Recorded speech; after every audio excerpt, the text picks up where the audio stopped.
Kadama TV omuwala gwe mulaba awo bamuyita Nakusise okuva Saudi Arabia ng'ali Riyadh ng'alina obuzibu bwe yafunye obw'okubeera nga yeetaaga obuyambi n'amagezi gaffe.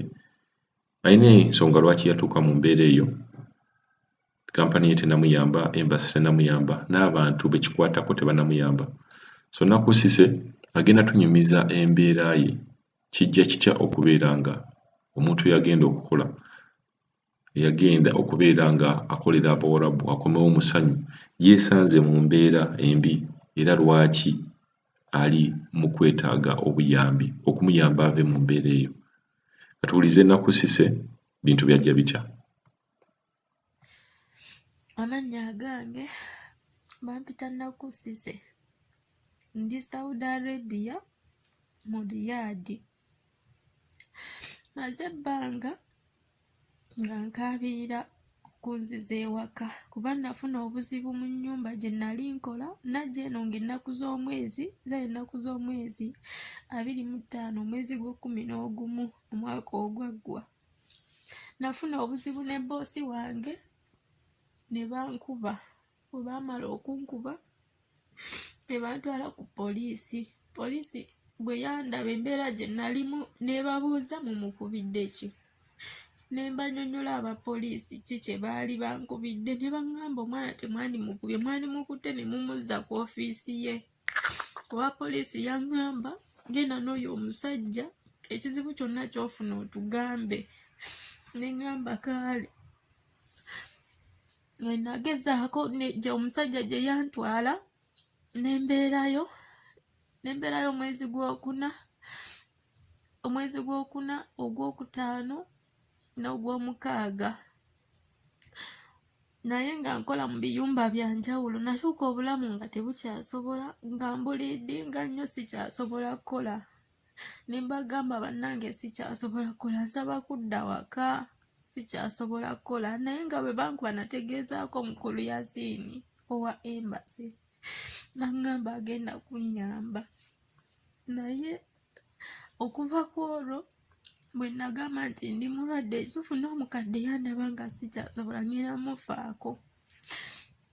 N'akwata n'ankomyawo ewa muwala we gye baali bantadde. Muwala we bwe yantwala yaŋŋamba oba ofa gw'omanyi sinze eyakuleeta wano naye takufaako, kati nze nkukolere ki? Gw'omanyi oba ofa, gw'omanyi. Ekituufu nadduka nga sikyasobola kukola, neewaliriza ne nvaawo ne ntambula ku street. Ne ŋŋamba bwe kuba kufa kanfiire ku street, kuba bwe naafiira ew'omuwala bw'ayinza okunteeka mu kasasiro. Yankwata ekkubo ne nziruka ng'ennaku z'omwezi 7.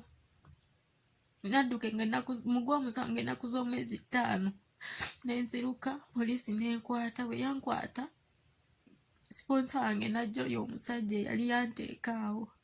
Bwe yajja n'agamba kiki, ne munnyonnyola buli kimu. Oba simanyi oba ki kye yawa poliisi. Abapoliisi bankuba. Ne ŋŋamba mukulu Yasiini ne mukaabira ne mugamba ntaasa, sirina bwe nsobola kuddukira. Mwaba embassy mwe mulina okuntaasa nga ndi hayiro. Natuuka awo ku poliisi ne mbeerawo wiikisi 2 kuba nagaana ne mbagamba sirina gye ndaga, mpozi okunzita munzitire wano, naye sidda mu nnyumba, njagala kudda waka. We nagamba aba embassy waliwo ne mikwano gyange Kadama TV, ne mugamba munnange nyamba nneme kufiira mu Bawarabu, ntaasa nga ndi mulwadde mbuliidinga. Jjukira baali bankubadde ebikonde ku mutwe, mu lubuto bansamba, buli wamu bankuba.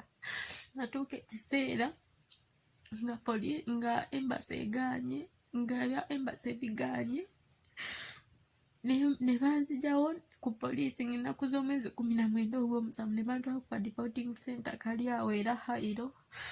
Ne mbeerawo omwezi mulamba. Boosi wange bwe bajja, siponsa wange yangula okuva e Uganda, omukadde omukyala, mutabani w'omusajja, n'aŋŋamba okyayagala okukola? Ne mugamba sikyayagala kukola, ku mbeera gye ndimu njagala kudda waka.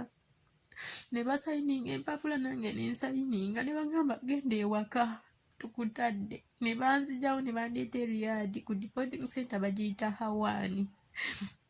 Embeerawo oba bandeeta nnaku z'omwezi zaali nnaku z'omwezi 2 zaali nnaku z'omwezi 24 mwezi gw'omunaana.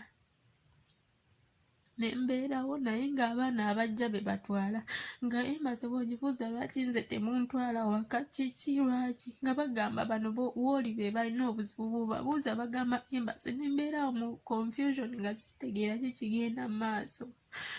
Neerwanako ennyo ensonga zituuse ku mawulire ne neerwanako nga nze. Ne bagamba ne banzijawo ne bandeeta ku kampu ne bagiyita Injaazi. Bwe bandeetawo abaana be nali ngenda nabo nga 3 omwezi gw'11 omwezi oguwedde bajja nga 3. Bwe nabagamba ate lwaki nze sigenze era nze nsigadde, Mukulu Sharifu yaŋŋamba tolina ekiziiti. Nengezaako kontakitinga ne babboosi bange ne bagamba tuwe nnamba ya Embassy. Ne mulaga gundi yonna nga bwe twakyatinze ne bboosi wange.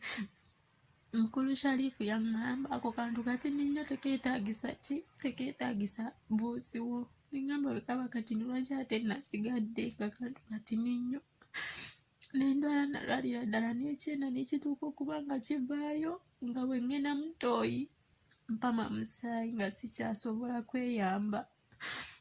Nenvaayo ne mbagamba bannange ndi mulwadde nga sikyalya kuba n'ebyokulya nali ntyo biteeka mu lubuto nga lunnuma ne mu Toyi ntyayo.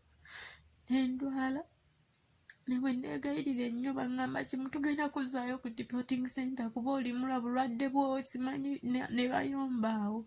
Ne banzijawo ne bandeeta ku accommodation wendi ewa Embassy. Naye wano wendi bw'ogezaako complain nga lwaki temunziza waka nga bagamba tugenda kufulumya ku street tukasuke ku street era bo we bagamba. Banange nsaba buyambi, ndi wano ku accommodation za Embassy nsaba buyambi. Ennamba yange waliwo we nakomplainingako ne baŋŋamba leeta ssente za tiketi obukadde 2,500 naye nga sirina wadde ekikumi kyeŋŋamba nti kyekino ekigenda osasulira tiketi enziza ewaka.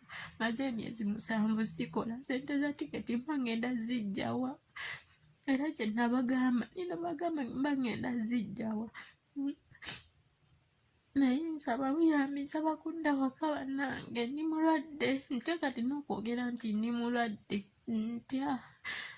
Nsaba buyambi kudda waka bannange. Ndi wano ku accommodation za Embassy.